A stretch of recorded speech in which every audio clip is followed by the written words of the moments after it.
In this video, I am going to be continuing a harmony of the Gospels, reading, first of all, the parable about how a seed grows of itself.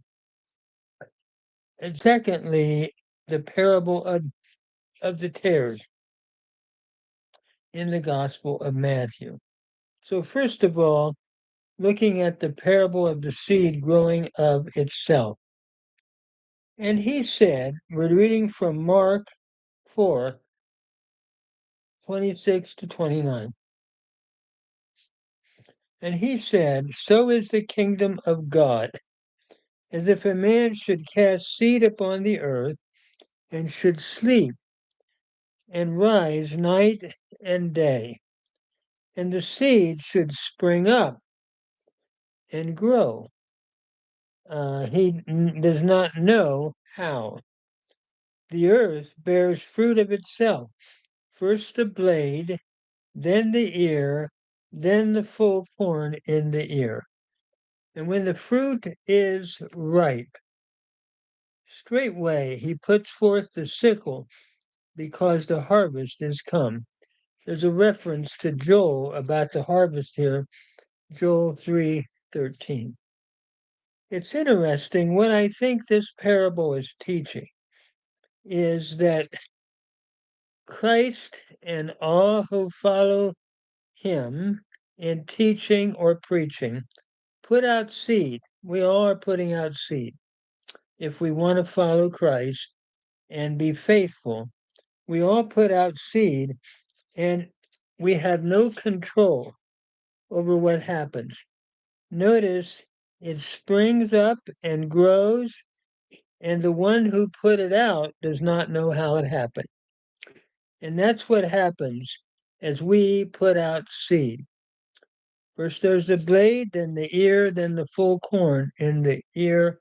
And when it's ripe, it's ready for the harvest. Let me just say, many ministers, and having been a minister for a number of years, we deal with that all the time. You put out the word, but you do not know how it's going to work and how it happens. A lot of times, we have tried to predict how it would turn out, and it didn't turn out the way we thought. And sometimes when we feel nothing's going to happen with that, the Lord uses it in ways that we don't understand.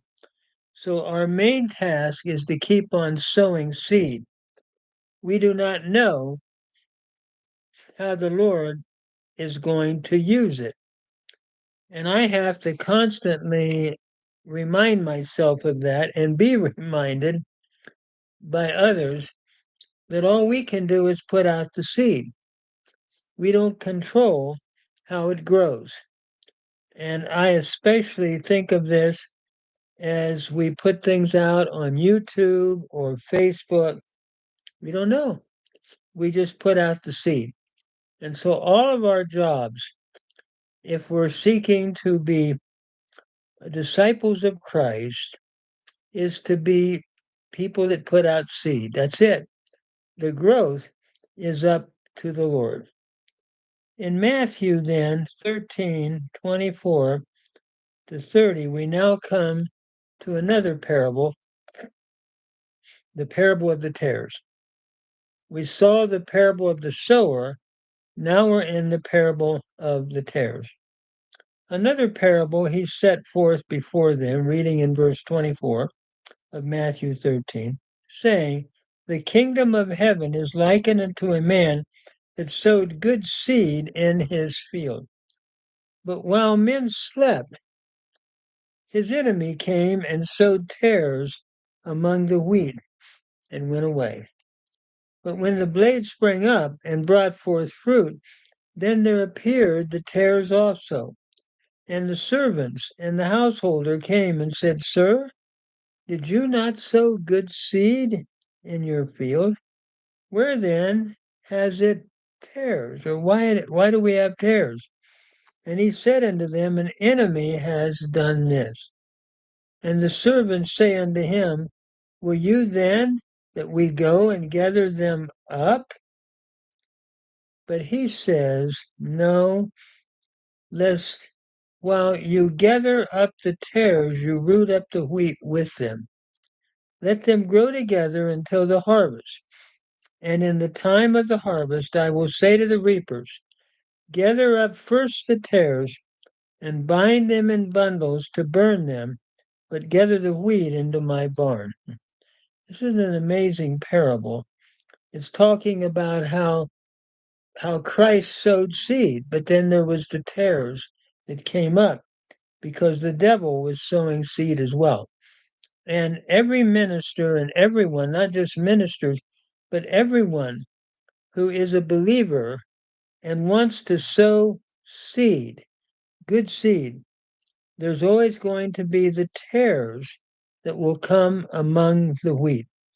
And one of the temptations is to go ahead and try to gather the tares and root, to gather the tares away from the wheat, the good. But the problem is, it's so easy to, Jesus teaches, to let them don't do that, because while trying to do that, while you gather up the tares, you root up the wheat with them. It's easy to make mistakes and try to gather up just the tares, but you gather up wheat too. And you make a mistake by not letting them grow until the harvest. So what Jesus says is wait until the harvest time comes, and then the reapers will gather up everything, the tares separating them from the wheat.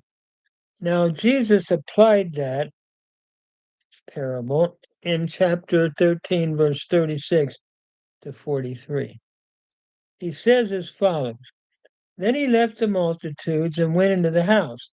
His disciples came unto him, saying, Explain unto us the parable of the tares of the field.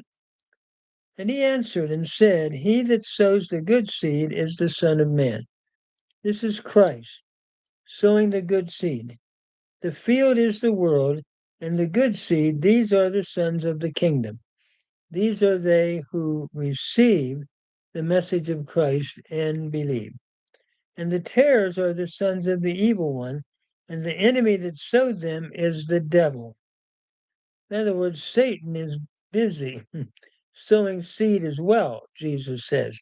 I sowed seed, but in the meantime, Satan was also sowing his seed.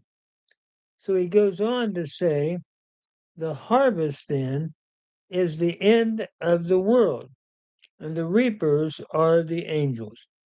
The harvest time is the end of this world, an opening up of a new heaven and new earth. And the reapers are the angels that will do the separating. As therefore the tares are gathered up and burned with fire in judgment, so shall it be at the end of the world. And he applies it to the return to his second coming.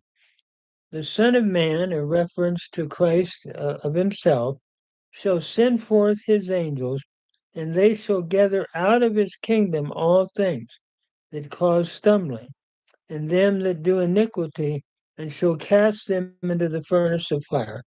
He alone does the separating in the final day, and he gathers the tares and casts them into a furnace of fire. There shall be weeping and gnashing of teeth, looking at the final judgment of unbelievers, I believe. Then Jesus is saying, the righteous, though, will shine forth as the sun in the kingdom of their Father. There's a reference to Daniel 12:3 here. In other words, the righteous, though, will continue and will shine in the new kingdom or the final kingdom that God the Father will set up. So Jesus concludes after this and says, "He who has ears, let him hear."